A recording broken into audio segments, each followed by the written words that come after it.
Buongiorno, everyone. Welcome to the player ratings following that 3-1 defeat at home to Spurs. And is it my turn or your turn for Dúbravka this week? Either one, either or. Dúbravka gets a 4 from me. Conceding 3 goals. You can't do much about him because the defence stitches him up a little bit. But can he palm the third one away a bit better? I think that the fault goes to Fernández. He's got to be aware of his surroundings a bit more. But still, Dúbravka concedes 3. Can he command his box more for Kane's second as well? Maybe anticipate the cross and come out and deal with it better. Probably a bit harsh, but at the end of the day, he's conceded 3 goals. Yeah, I think number 4. Right, we're going across the centre back 3. I'll go with my guy Krafth. It wasn't his best performance today, I don't think. I've sung his praises for the last few games. I've defended him all season.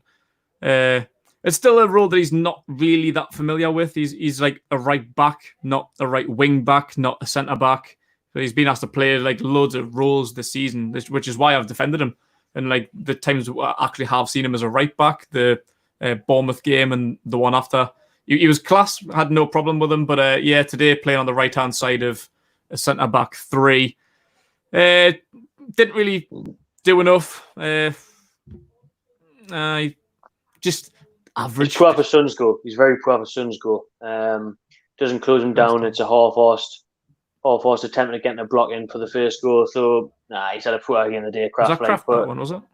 But he's been poor for in that position though, hasn't he? Like we said, he's obviously been a lot more comfortable and a lot more solid in recent weeks in that right back role. He's been played centre back today, and he didn't have a good game at all. I don't think it was that bad, but just not as good as it has been where he's been playing at right back. So I'll probably give him a 5. No. Fabian Schär, I mean, Jesus Christ, it's a good job he's on half-time player ratings because he would have been on a 0. He would have been on a Bentaleb level. But he redeemed himself towards, 5 minutes into the second half, where that's that Schär we would love to see, where he gets the ball, he runs into the second half, he runs at the opposition half, starts creating chances. He sprayed a lovely ball away to Saint-Maximin, remember that one. But at the end of the day, he's a defender, and his defending was appalling in that first half. It's a disgrace the ball he gives away for the first goal, and that sets a tone. Obviously, Newcastle are getting an equaliser, but he just shot us in the foot there when we were the better side in the game, and we were the one that were creating all the chances. That was Spurs' first shot on target. They're going to score with clinical strikers in Son and Kane. So he's done poor there. It's another one where he's been sloppy and a total shadow of his former self. But second half, at least he pulls his socks up, brings himself together, starts to see a bit of a performance that we know and love from last year, why he got the player of the year. And unfortunately, he comes off injured with a dislocated shoulder. But first half, he was absolutely shocking, absolutely shocking. It was chalk second and half cheese, he does better. It was. Second half was better, but because of giving the first goal away, because of how poor he was first half, 4. Yeah, fair. But I like it's like two personalities. There's 2 Schärs. Like the one from last season that was class that we haven't seen at all really this season. Then there's the one that came back from lockdown, which has been absolutely piss poor. Every game he's been shocking. Like that's the Schär we're seeing first half. Then the one in the second half was the one from last year. It's like there's like two total opposite ends of the spectrum we're seeing the day. Like the shit new Schär and the good old Schär that we know and love. It's disappointing. Like I finally started to get into the game. Obviously, it's unfortunate he came off at the end of that injury. But if the second half seeing the old Schär reborn, great, because we need him back. We're desperate for a player like him now. But at the minute, I wouldn't fucking put him anywhere near the starting lineup if he's going to play like he did in that first half. I'm going to cross on. You doing? Yeah. Hi. Fernández, same shit, different game. Yep. Dire need of a break. Just too tired, too slow. You kind of want to say lazy, but is he lazy or is he just on fucking death's door? Like, he's just clotheslining people, man. He's clotheslining people. Like, the elbow. He's looking to get away with that. Like the forearm smash. Who was that on? Like, it was just reckless. So I just couldn't be bothered to just tackle him or try and get on the other side of him. Like he's just got no energy like to get on the other side of his man. If they get past him, that's it. He's fouling them. He's bringing them down. He's fucking clotheslining them. He doesn't care. He's just not letting them get past without a fight. It's like particularly for Kane's goal, the last goal as well. He's just stuck in the mud, just standing around. Schoolboy positional awareness there. Like you've got one of the most clinical strikers in Europe standing right behind you, and you're just standing still. You're not aware of your surroundings. That's punishable. That like so.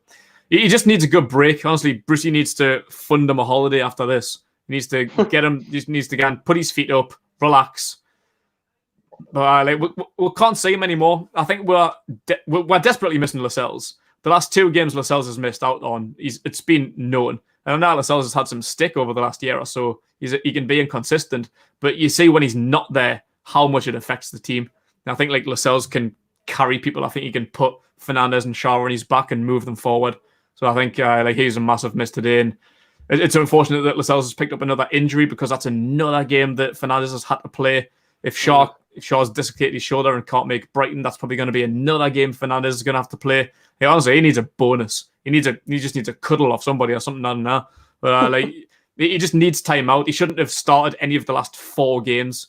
And it's unfortunate as well because when we came back from lockdown, he's probably one of our best players. The first 2-3 games, he was absolutely solid. He was incredible. He was before lockdown as well.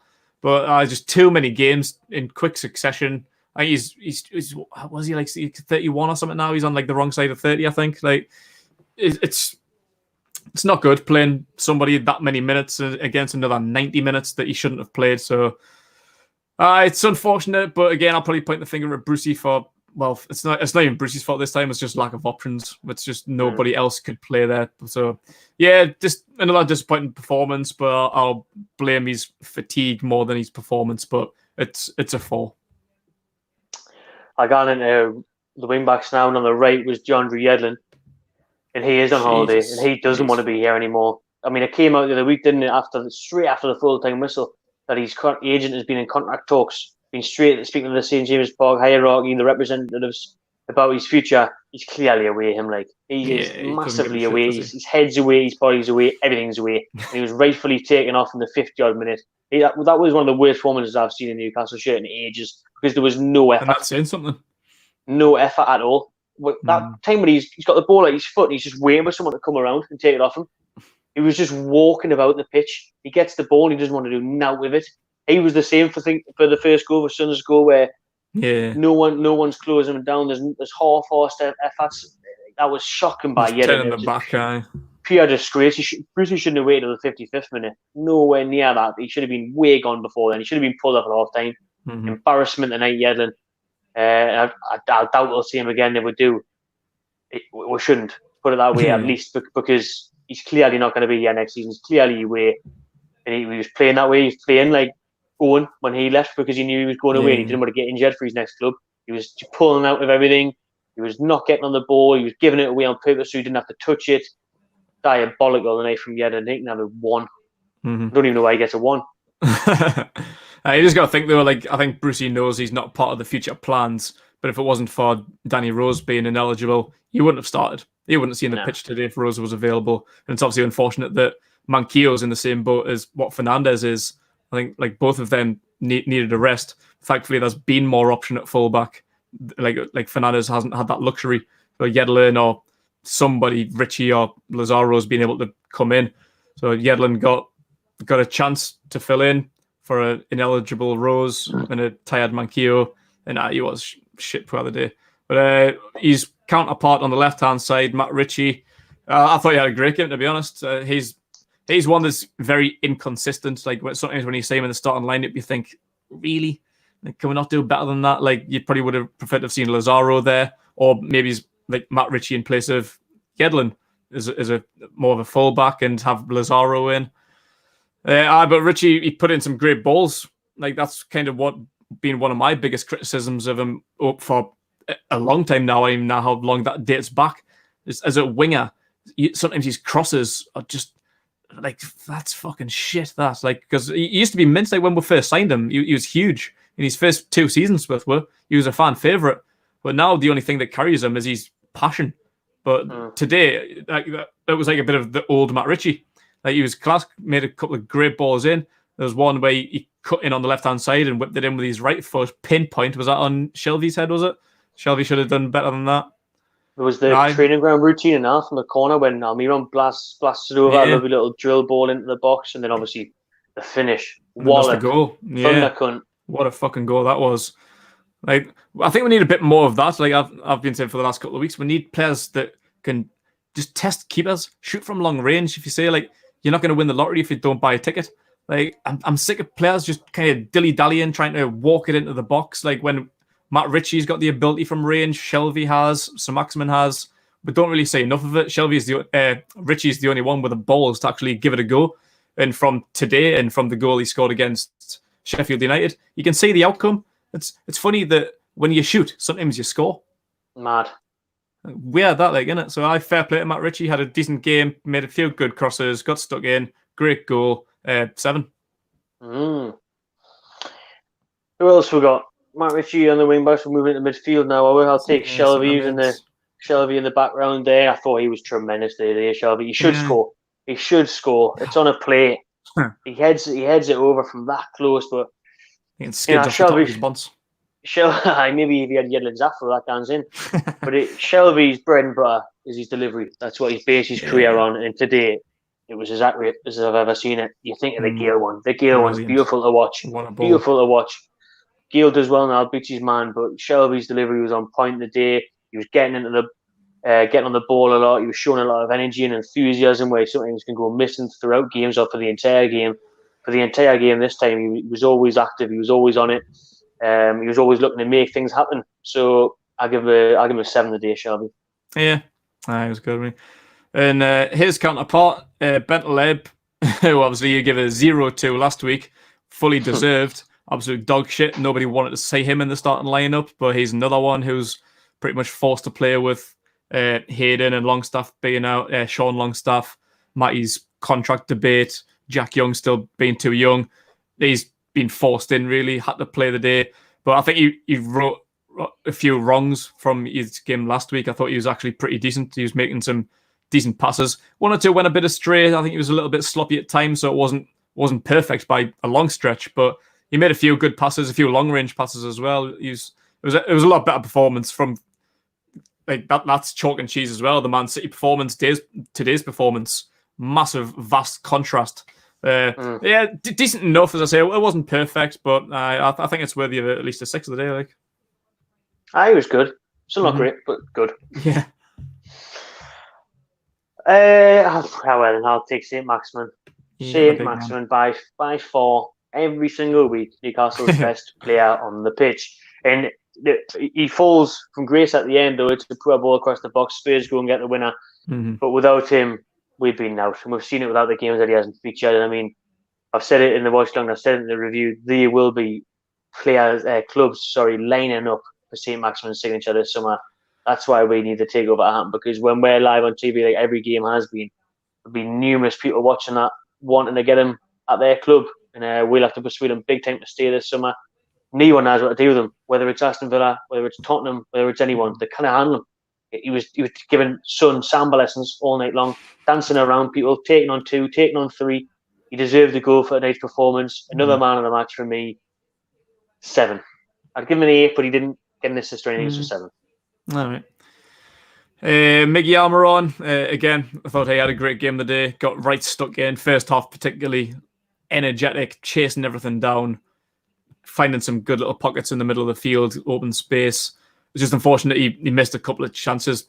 First half, I think the first 2 chances of the game felt like Almirón golden chances and squandered them. I think that was another one of these in the second half where it was the first half where he blazed it.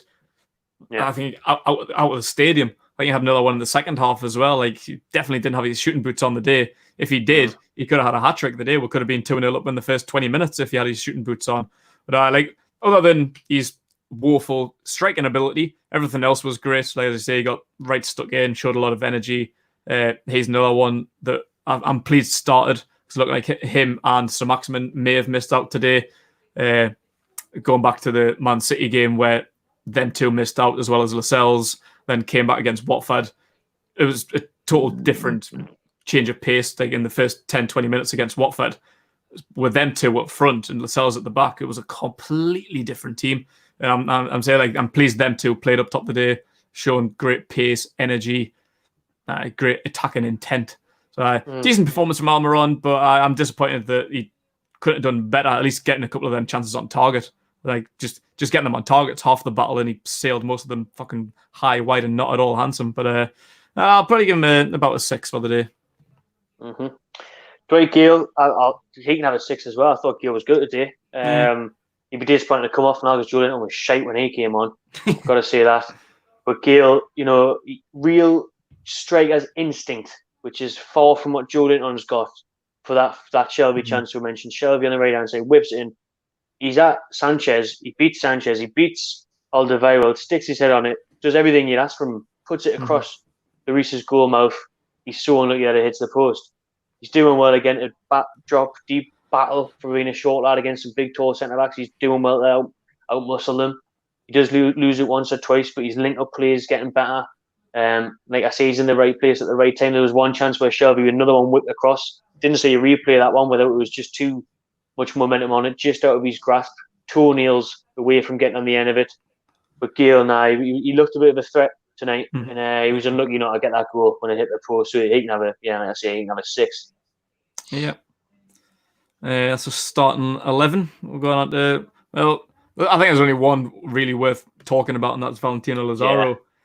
Came on. Go ahead. Came on after 55 minutes, just 10 minutes after the restart. And props to Brucey. It was a great sub. We were saying that at half time. Like, well, we were saying it in the first half, really, because of how shit Yedlin was. Like, why the fuck's like Lazaro not getting a chance? He deserves more. It deserves more of an opportunity in this team. Like, if he wants to prove like we're gonna sign him, because I think he's got like a 20 million value, which is a fair bit of money to Newcastle, particularly under Mike Ashley. That's more than what we paid for Saint-Maximin. So if we're gonna pay that money for him, we need to see what we're gonna get out of him. He hasn't really been given much of an opportunity in the tiny little glimpses that we've seen of him, particularly in attacking roles, which is where we want to see him. We don't want to see him as a wing back or a full back. We want to see him further up the field. And the few times we've seen that against West Brom and Bournemouth, he's been amazing. And straight away, like as soon as he came on, from again, third time today, I'm going to use the term chalk and cheese. That was Yedlin and Lazaro, like within an instant of Lazaro coming on, just bombing straight down the middle, using pace, intent to get forward, try and attack Tottenham's defence, cause some threat. Like, granted, he got broke up, but it caused a shite clearance, which led to Ritchie's goal. If Yedlin was still there, we wouldn't have seen that. He'd have been just standing on the byline, just getting his fucking sip of water. Like, guys, so yeah, credit to Lazaro. He got right stuck in. It was a decent little show. He got 35 minutes, but it was just that initial impact from coming off the bench, creating a goal where we'd really be needing one, replacing Yedlin. Cracking. So for 35 minutes work, he'd probably get a 6 as well. No, Lazaro did more in 45 seconds than Yedlin did in 45 minutes. He did, aye. But I think that was it, really. I mean, Matty came on, didn't touch the ball again late on. And I thought Joelinton was very poor when he came on, to be honest with you. Very poor. Disappointing, because I wanted to give him a chance. He had that goal at Tottenham. Yeah, we were saying get him on. Like, we were wanting him to come on. Get him on, because there's chances. It was a good chance to make, I think, yeah. We've talked about Shelvey and Ritchie putting balls in the box, but I think there was a chance to potentially get on the end of one of them, but no, he didn't know. His first touch was heavy tonight as well. It was by Joelinton. But it was our round, really. Right. Make sure you drop your player ratings in the comments below. Subscribe to my channel TV and enjoy yourselves.